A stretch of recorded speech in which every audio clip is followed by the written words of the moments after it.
কি হয়েছে জানো? ওইটা আমরা করি নাই, ওইটা ওরা করেছে, এইটা ওরা করেছে, আমরা ওই সমন্বয়কারী না, শুরু হয়ে গেছে কিন্তু। তো তোমাদের কি উচিত ছিল? আচ্ছা, অনেকে পদত্যাগ করছে, এটা নিয়ে অনেকে আমি তো বলছি ভাবছে পদত্যাগ যে করতে, আমি তো বলেছি পদত্যাগ করো। আমি তো আজকে আচ্ছা, আমি বলছি পদত্যাগ না করলে বিপদে পড়বে। সমন্বয়কারীদের সৎ উদ্দেশ্য থাকলে তাদের উচিত ছিল, আমরা আন্দোলন করেছি, সংগ্রাম করেছি, ছাত্র সমাজ সবসময় সজাগ থাকবে, আমরা সবাই এই সমন্বয় গ্রুপটাকে বিলীন, মানে কি বলবো এটাকে, ডিফাঙ্ক্ট করে দিলাম, শেষ, ডিঅ্যাক্টিভেট করে দিলাম, ফিনিশ। তোমাদেরকে সবাই বুকে জড়িয়ে রাখতো। এখন তো তোমরা মাইন্ড কাচিপে পড়েছো। এখন আরেকটা বিষয় হয়েছে যে শেখ হাসিনা যেদিন পদত্যাগ করেন, এরপরে থেকে আজ পর্যন্ত এই বাংলাদেশের মানুষ কিন্তু ঘুমাতে পারতেছে না। আমরা কিন্তু সারা জেগে থাকি। দরজা নক করবে তোমার, আমি সমন্বয়কারী। একদিকে পুলিশ নাই, আরেকদিকে হচ্ছে ডাকাতের ভয়, আরেকদিকে হচ্ছে গোপনে অনেক নারীদের ইজ্জত কেড়ে নেওয়া হচ্ছে, মেরে ফেলা হচ্ছে, এরকম ঘটনা ঘটতেছে যেগুলো সংবাদ মাধ্যমে আসতেছে না। এটার জন্য দায়িত্ব, এটা সমন্বয়কারী কিন্তু গভর্নমেন্ট পার্টি এখন। জি, সমন্বয়কারী কিন্তু গভর্নমেন্ট পার্টি, কারণ তোমাদের রিপ্রেজেন্টেটিভ গভর্নমেন্ট আছে। সুতরাং এগুলো যদি তুমি রোধ করতে না পারো, আমি কেন বলছি তোমরা যদি এগুলিকে রোধ করতে না পারো, জনগণ দুদিন পরে তোমাদেরকে সরকার মনে করবে, এবং তখন সরকার মনে করবে কি তোমার সরকার, তখন কিন্তু সমন্বয়কারীদের খুঁজবে দরজা নক করে করে, এই সমন্বয়কারী আছে এখানে। হ্যাঁ। So be careful. আর রাজনীতি আজকে আমরা যদি ৭৫ থেকে শিক্ষা নিতাম যে বঙ্গবন্ধু যে ঘটনাগুলো করেও, এত জনপ্রিয় হয়েও উনি ওনার পরিবার নিয়ে ওনাকে নির্মম ভাবে ওনার শেষ পরিণতি হয়েছে বা দেখতে হয়েছে আমাদের দেশের মানুষের, আমরাও সেই প্রতিশোধ পরের রাজনীতির দিকে যদি হাঁটি বা আমরাও সেম ঘটনাগুলো বাংলাদেশকে দেখাই, তাহলে ভবিষ্যৎ আবার সেই রেগুলেশন দেখতে চাই। আমি বলবো এখানে খালেদা জিয়া বিরাট রোল প্লে করেছেন। উনি বলেছেন প্রতিহিংস রাজনীতি আমরা যেন না করি। খুব ভালো। ওনার বক্তব্যগুলো আমার ভীষণ ভালো লেগেছে, এবং তারেক রহমানের একটা লাইন আমার ভালো লাগছে, সেটা হচ্ছে যে কাউকে পরাধীন রেখে স্বাধীনতার স্বাদ ভোগ করা যায় না। এটা একটা লাইন বলেছে। হ্যাঁ, ঠিক আছে, আমাকে যেতে হচ্ছে। আমি খেয়াল করেছি ওনার দলের নাম দিয়ে বিভিন্ন জায়গায়, নাম বলতে ওনার দলের লোক তো দিচ্ছেন, বিভিন্ন জায়গায় যারা আক্রমণের শিকার হচ্ছে তাদের বক্তব্যে বের হয়ে আসছে যে তাদের দলের কিছু সাঙ্গপাঙ্গ, সেই পুরানা যে ব্যক্তিগত ক্ষোভ হতে পারে প্রতিবেশী থাকা অবস্থায়, সেই ক্ষোভ ঝাড়ার জন্য ওদের উপরে পাল্টা আক্রমণ করছে। এটা কি বিএনপি? তুমি পুলিশ প্রশাসন ভেঙে দিয়েছো, পুলিশ প্রশাসন করাপ্ট হলেও তুমি পুলিশ প্রশাসনকে ভেঙে দিয়েছো, এর রেজাল্ট তোমাকে বইতে হবে না?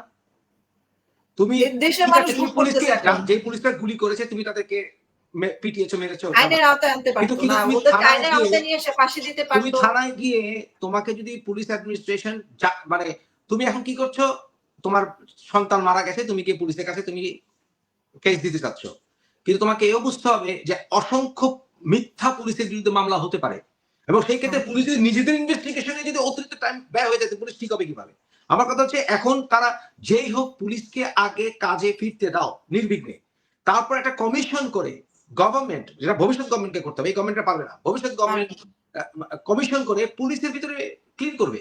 তুমি এখনই পুলিশকে, তুমি মামলা দিয়ে পুলিশকে তুমি যদি জর্জরিত করে ফেলো, তুমি পুলিশকে শেষ হতে দিবা কখন? এই জোকার, তারা কিছু বুঝেই না। বাট এনিওয়ে, আমাকে যেতে হচ্ছে, আমি তোমার কাছে ক্ষমা চাচ্ছি, আমাকে যেতে হবে, কারণ সামনে প্রোগ্রাম, তোমাকে প্রোগ্রামে দাওয়াত রইল। ভালো থাকবে। তোমার দর্শকদেরকে দাওয়াত রইল আগামী হাফ এন আওয়ার পর এক্স্যাক্টলি লাইভে।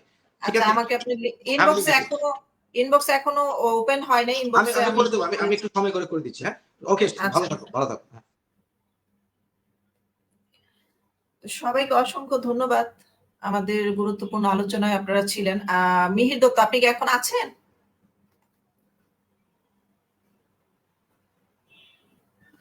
মিহির দত্ত, আপনি কি এখনো আছেন? থাকলে কমেন্ট করবেন।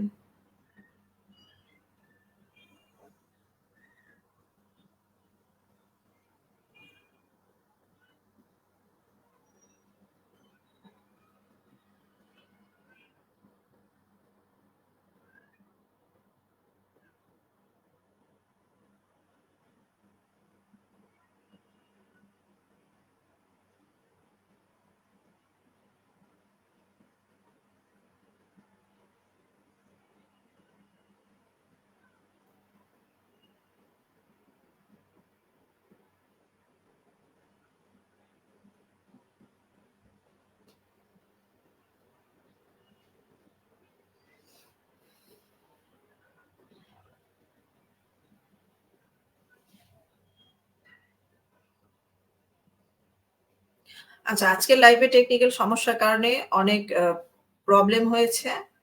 তো লাইভটি কেটে আমি আবার ভিডিও আকারে ছাড়বো।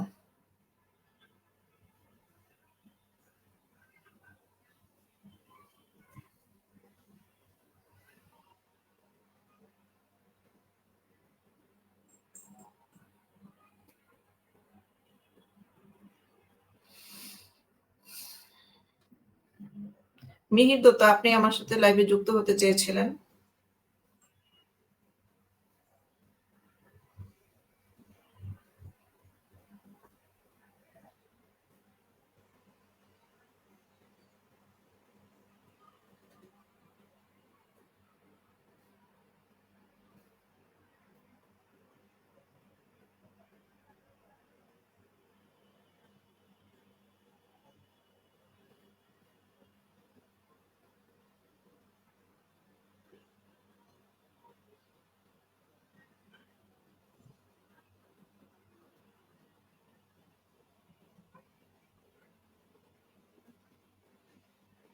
আচ্ছা, মিহির দত্ত আসতে চাচ্ছে না সিকিউরিটির কারণে। তো আজকে লাইভটি এখানে শেষ করে দিচ্ছি। সবাইকে অসংখ্য ধন্যবাদ যারা আমার লাইভের সাথে ছিলেন এবং আগামীতে থাকবেন।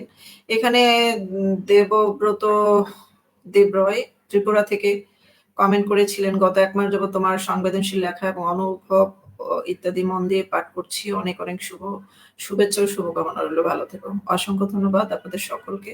ভালো, ভালো মন্তব্য করেছেন। শুভরাত্রি।